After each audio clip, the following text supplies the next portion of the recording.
কুম্ভ রাশি শনি ও সূর্যের মিলন হওয়ার সঙ্গে সঙ্গে সে কিন্তু একটু বিরূপ ফল মধ্যে পাবেন। আপনি কিন্তু ঋণ পরিশোধ আপনার নাও হতে পারেন এবং আপনি যে ঋণ চেয়েছিলেন বা ব্যাংকে লোন করছিলেন সঠিক সময় সেটা নাও পেতে পারেন এবং আপনি একটা যে সমস্যাটার মধ্যে আপনি একটা হঠাৎ একটা কোনো সমস্যার মধ্যে কুম্ভ রাশির জাতক ও জাতিকাগণ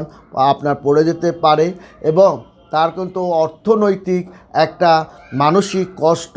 তার মনের মধ্যে কিন্তু সে পতিত হবে। মানসিক ব্যথা এবং শরীরপাতি তার কিন্তু ভালো যাবে না, শরীরপাতি নানাভাবে তার কিন্তু ক্ষতির দিকে যাবে। কুম্ভ রাশির জাতক ও জাতিকাগণ মিথ্যা একটা অপবাদ আপনাকে কিন্তু মানসিক কষ্ট আপনি পাবেন এবং নিশ্চিত একটা অর্থ আপনার হাত থেকে